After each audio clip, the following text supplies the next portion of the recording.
Como que me permitan que los y las acompañe en estas tardes de pandemia en el aire saludable de RPP Noticias, la voz de todo el Perú. Muchísimas gracias por estar con nosotros. Viernes, fin de semana, 14 de enero. La pandemia sigue incontrolable. En todos lados, en Europa, números récords, en Estados Unidos, números récords, en Argentina, más de 136.000 casos en un día. Es decir, la pandemia está en todo lado y en nuestro Perú, en cada una de las regiones ya el número de casos de Omicron está subiendo. El sábado pasado nos dijo el doctor César Munaico de los CDC de que en 21 de las 24 regiones del Perú había crecimiento explosivo, exponencial, y eso solamente puede ser por Omicron, no es por otra variante. Así es que tenemos que seguirnos cuidando. Recuerde, señora, que la vacunación es importantísima y ya está súper demostrado que personas que tienen la tercera dosis están vacunadas, bien vacunadas y protegidas. Y que si bien es cierto, se pueden enfermar incluso con una dosis de tercera dosis de refuerzo, pero la posibilidad de llegar a cuidados intensivos es 25 a 26 veces menores. Y cuando decimos 25 a 26 veces, no es 25 a 26%, sino 2.500 a 2.600% menos posibilidad de llegar a la UCI. Así es que, señora, si usted no se vacunó en su tercera dosis, señor, que usted que está dudando allí, por favor, vaya, protéjase, vacúnese con la dosis de refuerzo. Y ya se dio el reglamento, las disposiciones legales, las normativas para que los niños en el Perú de 5 a 11 añitos ya empiecen a vacunarse contra COVID-19, algo que ya se está haciendo en muchísimos otros países del mundo. ¿Y cuál es la percepción? ¿Qué piensan los padres de familia acerca de si van a o no vacunar a sus niños? ¿Ah? ¿Los vacunarán o no? Pues hay un estudio, una prepublicación, usted sabe que en esta época de COVID se hacen publicaciones científicas que primero se prepublican, esperando luego la revisión de lo que se llaman los pares, los científicos, para ver si hay errores o sesgos que se llaman en los estudios y que puedan ser rechazados y enviados nuevamente, etcétera. Es una prepublicación hecha por científicos peruanos que prepublican un estudio que se llama Percepciones e intención de los padres de vacunar a sus hijos menores de 12 años contra COVID-19, un estudio transversal en el Perú. Esto ha sido hecho por investigadores, vamos a ver aquí, son de la División de Enfermedades Infecciosas del Departamento de Medicina de la Universidad de Miami, pero también por investigadores de la Escuela de Medicina de la Universidad Peruana Unión, de la Universidad Nacional de San Antonio Abad del Cusco, Universidad Nacional de la Amazonía Peruana, Universidad Nacional de Piura, el Grupo Peruano de Investigación Epidemiológica de la Universidad San Ignacio de Loyola y la Universidad Nacional de San Agustín de Arequipa en Arequipa. Así que bueno, qué interesante. Vamos a conversar en este momento con el doctor José González, quien es médico infectólogo del Hospital Jackson en la Universidad de Miami y está con nosotros en la línea telefónica. Doctor González, qué gusto de saludarlo. Buenas tardes. Buenas tardes, muchas gracias por la invitación. Gracias por estar con los oyentes de RPP Noticias. Ustedes, los expertos, son muy ocupados y el que le dediquen minutos de su tiempo a los oyentes de RPP Noticias significa mucho para ellos, doctor. Gracias por eso. A ver, este es un estudio muy interesante en el cual lo que ustedes han hecho es reclutar a través del Internet a casi 700 padres de familia del Perú y los han invitado a través del WhatsApp, a través del Twitter, a través del Instagram, a través del Facebook, para que participen y respondan 28 preguntas, que son todas en línea. Obviamente, entonces acá solamente participan los que tienen facilidad de llegar a un teléfono, a un Internet. Es una muestra de ese tipo. ¿Qué es lo que han encontrado? Cuando ustedes dicen percepciones e intenciones, defínale a nuestros oyentes, doctor González, qué cosa es una percepción y qué cosa es una intención. ¿En qué se diferencian? Sí, definitivamente es un estudio que ha evaluado sobre todo la percepción, lo que creen los padres sobre la vacuna y también colocarla o no a sus hijos menores de 12 años. Y también evaluamos la intención, si los padres vacunarían o no a sus hijos menores de 12 años cuando la vacuna esté disponible en el país. Sabemos que esto está programado para empezar la próxima semana, el 20 de enero, así que creemos que los resultados son de gran impacto porque nos mostraría cuáles son las dudas y los temores de la población con respecto a la vacunación pediátrica. Exactamente. Entonces, cuando ustedes dicen percepción, es lo que creen los padres. ¿Qué tipo de preguntas, por ejemplo, hicieron para evaluar esta percepción y qué es lo que han encontrado? ¿Cuál es la percepción de los padres en su muestra? Sí, existen varias preguntas que utilizamos para evaluar las percepciones, pero el estudio identificó básicamente que los padres que no vacunarían a sus hijos son aquellos que creen que la vacuna no protegería contra el coronavirus, que no sería necesaria y que a su vez está relacionada con efectos adversos peligrosos. También hay que destacar que la mayoría de pacientes o de participantes encuestados, padres de familia, que no tenían la intención de vacunar a sus hijos, vivían en la costa peruana. Así que yo creo que son resultados muy interesantes. Definitivamente esto ayudaría también a identificar estos factores negativos para diseñar campañas de educación previos a la vacunación de este grupo etario y de esta manera tener un proceso exitoso de vacunación en el país. Muy bien. Y hablando de intención, lo que ustedes encuentran es que casi el 84%, el 83,5% de los padres encuestados dijeron que sí querían vacunar a sus hijos, ¿no es cierto? O sea, el resto, el 17% dijo, no, yo no pienso vacunar, el 27% serían, no, 17% dijo, no, yo no quiero vacunar. Entonces, la gran mayoría de la muestra de los padres de familia dijeron que sí quisieran vacunar a sus hijos. Doctor, vamos a hacer una brevísima pausa y vamos a regresar para entrar un poquito más en el análisis y sobre todo, qué es lo que los padres de familia que están escuchando el programa en este momento deben tomar en cuenta en el momento de vacunar a sus niñitos. Regresamos. ¿Dónde se encuentra la mielina? ¿Para qué sirve la mielina? ¿Y qué enfermedades se pueden ocasionar en el organismo cuando falla este tema de la mielina? Mientras tanto, estamos conversando, si usted recién se une a nuestro programa, con el doctor José González, médico infectólogo que trabaja en el Hospital Jackson en Miami y que ha liderado un grupo de investigadores peruanos de varias universidades que han estudiado las percepciones e intenciones de vacunación de padres de familia de usar la vacuna infantil de niños de 5 a 11 años.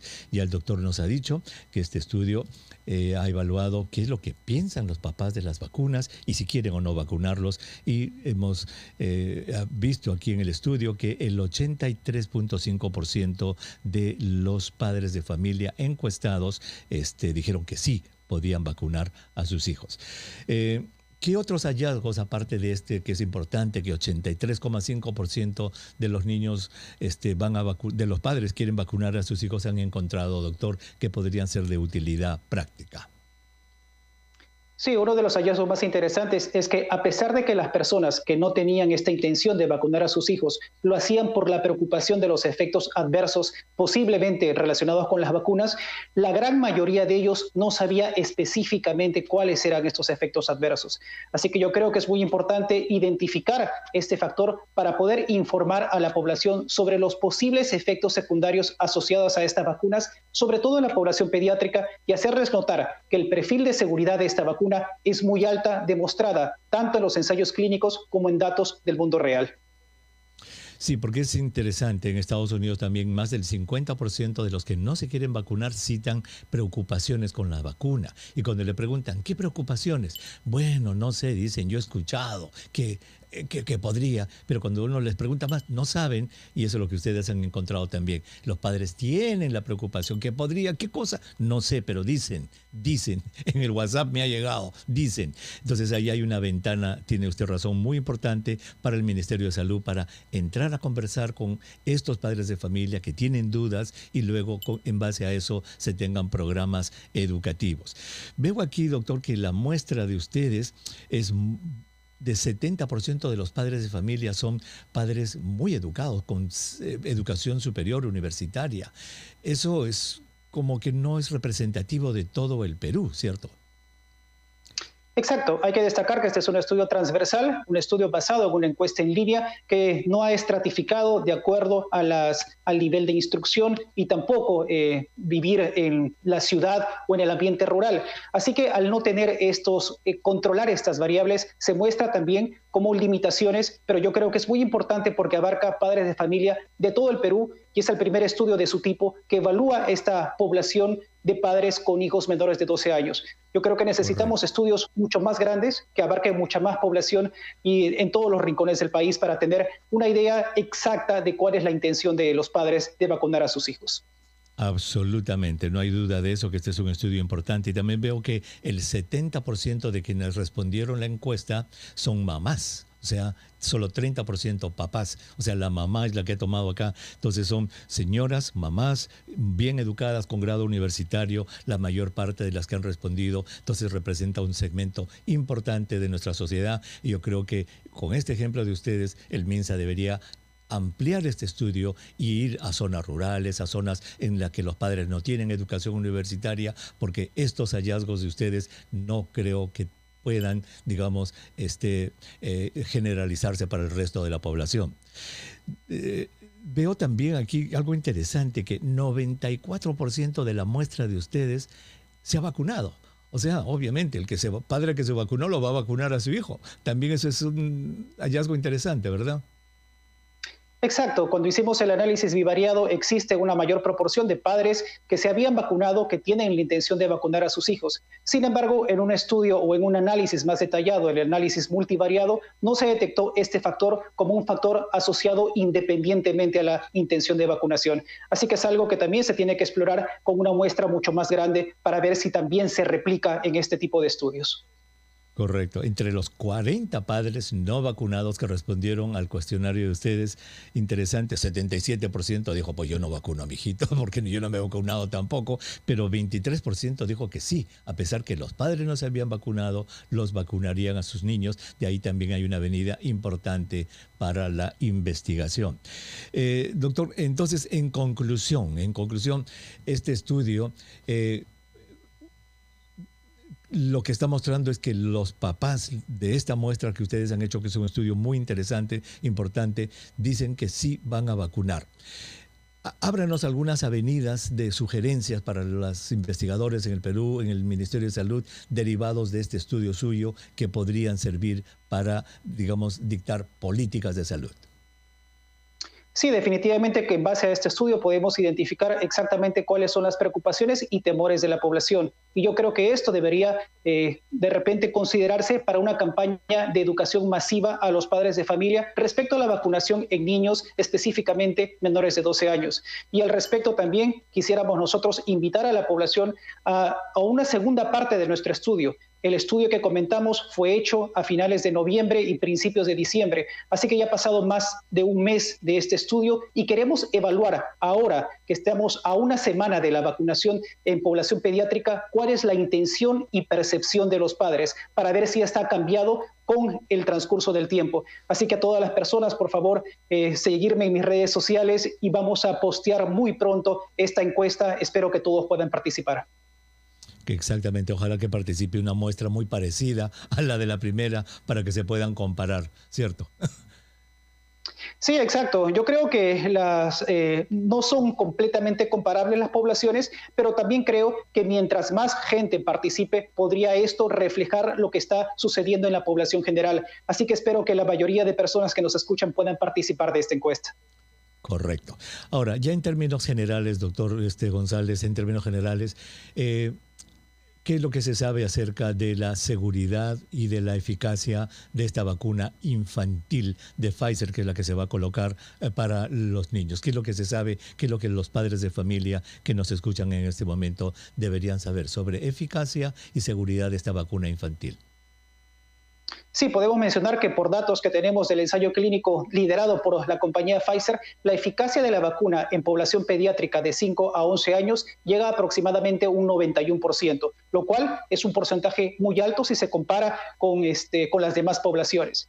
Y si hablamos de seguridad, el ensayo clínico de Pfizer también mostró una seguridad, un perfil de seguridad muy alto para estas vacunas, lo cual también se vio reflejado en los datos que tenemos provenientes de la CDC. Hace muy poco publicaron estos datos en todo Estados Unidos y podemos ver que el porcentaje de efectos adversos estaba en el rango de menos de 0.05%, lo cual nos puede indicar que es una vacuna muy segura. Y la mayoría de efectos adversos estaban relacionados a severidad o digamos, a efectos adversos muy leves. Así que no habría preocupación, no debería haber preocupación de los padres respecto a la seguridad porque se muestra como un perfil muy adecuado.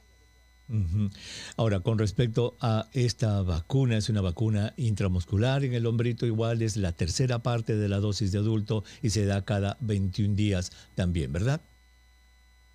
Exacto, se da de la misma manera que en población adulta. La única diferencia posiblemente es la dosis de la vacuna que se va a utilizar, que es la tercera parte de la que se usa en adultos. Muy bien. Ahora, hay un tema que lo escuchamos constantemente de gente o lo leemos en los medios sociales que son antivacuna, gente antivacuna obviamente, cuando dicen yo no voy a usar una vacuna experimental en mis niños. Explíquele a los oyentes por qué esta vacuna ya no es experimental. ¿Cuándo dejó de ser experimental? Sí, en realidad muchos factores que nos muestran que esta vacuna ya dejó de ser experimental. El principal es que la vacuna de Pfizer es una de las vacunas que tiene aprobación completa por la FDA, así que tiene la misma categoría de cualquier medicamento como por ejemplo la aspirina, que es un medicamento que se ha utilizado muchísimo y también confirmamos que tiene una seguridad muy alta, así que tiene que tomarse en ese contexto.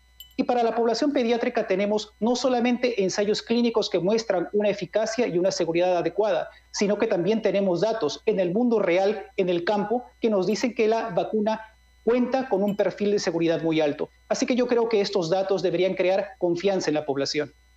Fabuloso.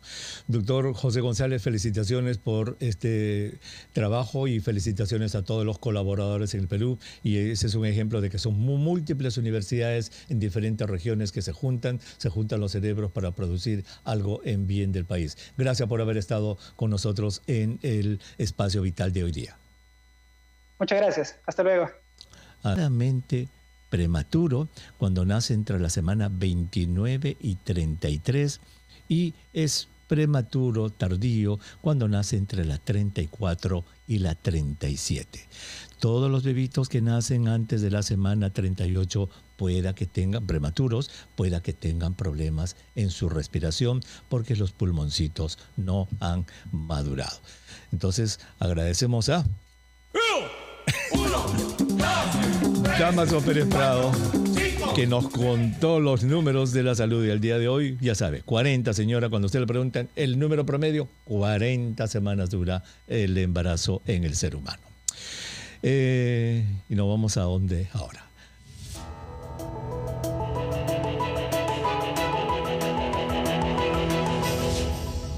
Vamos a explorar el cuerpo humano.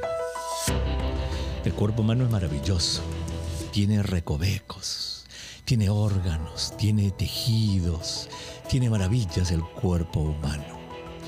Uno de esos elementos del cuerpo humano es una sustancia que se llama mielina. Mielina. ¿Qué es la mielina? ¿Para qué sirve la mielina? ¿Cómo funciona la mielina?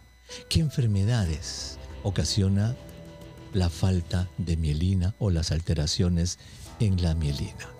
Pues vamos a conversar, ¿le parece a usted?, con la doctora Carolina Malamud. Ella es médico neurólogo. Ajá, por ahí ya, señora, usted tiene una pista. Si es neurólogo el invitado, tiene que ver algo con la neurología, con los nervios, esto de la mielina. Ella es neurofisiólogo clínico del Instituto Nacional de Salud del Niño San Borja y docente de la Universidad San Martín de Porres, y nos va a responder. Doctora Malamud, qué gusto de saludarla. Muy buenas tardes. Muy buenas tardes, doctor Huerta. Muchas gracias por la invitación. Gracias a usted por participar. Ustedes son gente muy ocupada. Nuestros oyentes de verdad que aprecian muchísimo la presencia de ustedes, los expertos, en los programas de RPP Noticias. De frente, la primera pregunta, doctora. ¿En qué parte del cuerpo está la mielina? ¿Dónde está? En el sistema nervioso, ¿no? Todo el sistema nervioso varias partes del sistema nervioso pueden estar recubiertos de mielina, tanto el sistema nervioso central como el sistema nervioso periférico.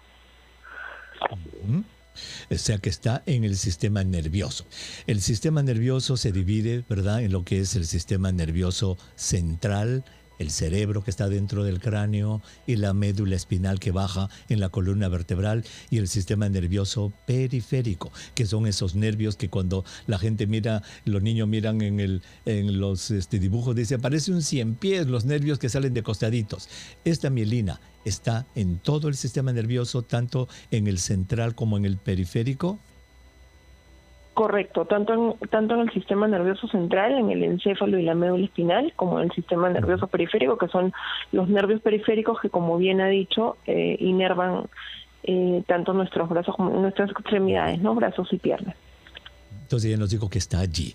¿Pero qué es? ¿Y dónde está exactamente localizada? ¿Qué es la mielina?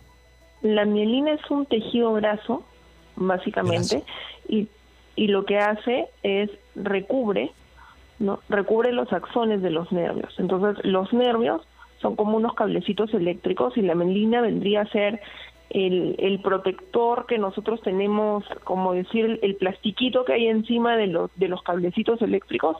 Eso es lo que vendría a ser la mielina. Es un protector del axón, son protectores axonales que lo que hacen es facilitan la conducción nerviosa a nivel, pues, del sistema nervioso central y periférico. Aíslan el nervio para que no haya problemas, incrementan la velocidad de la conducción nerviosa, protegen los axones y reducen la capacitancia de la membrana axonal, es decir, la resistencia de la membrana axonal, de tal forma que los impulsos eléctricos van a pasar con mayor facilidad en aquellos nervios que están más mielinizados que otros, ¿no?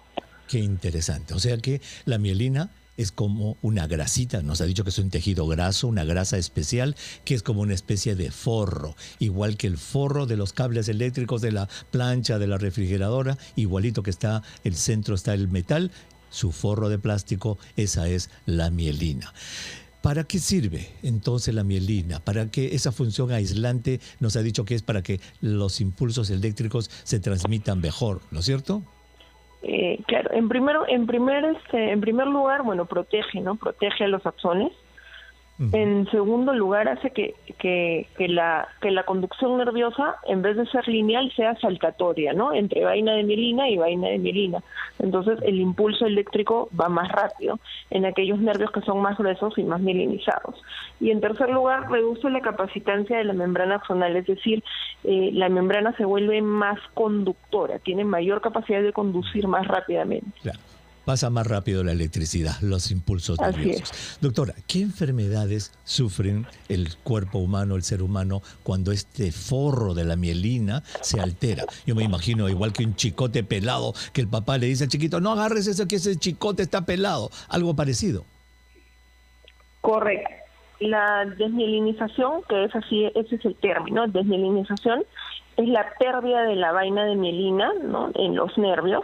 Y esto puede generar algunas enfermedades autoinmunes degenerativas, incluyendo, por ejemplo, la esclerosis múltiple, la encefalomielitis diseminada subaguda, la neuromielitis óptica, la mielitis transversa, la polineuropatía crónica inflamatoria, el síndrome de Guillain-Barré, que tanto se ha visto ahora post esta nueva infección por COVID, ¿no?, que hicieron algunos pacientes en síndromes de Guillain-Barré, ¿no?, algunas leucodistrofias o algunas polineuropatías de tipo la polineuropatía de Charcot-Marie-Tooth, que es más predominante en niños, ¿no? Qué interesante. Entonces hay un grupo de enfermedades grandes que son neurológicas, por eso usted es una neuróloga, una especialista, que tienen que ver con esta degeneración de este forro de los nervios de la mielina, que pueden causar, la más conocida quizás es la esclerosis múltiple, ¿no? Así es la más prevalente probablemente y es la que más se conoce. Muy bien. Doctora, pues muchísimas gracias de verdad por haber estado con nosotros y haber ayudado a nuestros oyentes a que conozcan hoy día un poco más del cuerpo humano, en este caso un poco más de un órgano de su especialidad, la mielina. Muy agradecido por haber estado con nosotros en el programa. Muchas gracias a ustedes. Buenas tardes. Gracias, la doctora Caroline Malamud, ella es médico neurólogo, neurofisióloga del Instituto Nacional de Salud del Niño. Entonces ya saben, mielina, esta esclerosis múltiple que nos dijo la doctora, se van como un cable, como un chicote pelado, igualitito, se va la mielina al forro y la persona tiene problemas de dolor, falta de sensibilidad, parálisis, porque obviamente los nervios, la electricidad ya no tiene forro, pues se escapa. Vamos a tomar una pausa. Vamos a regresar con sus llamadas telefónicas. ¿Le parece? 212-4100, 212-7165 ya están listos para usted. Así, en este espacio vital, señor, señora, día a día iremos conociendo partes de nuestro cuerpo humano.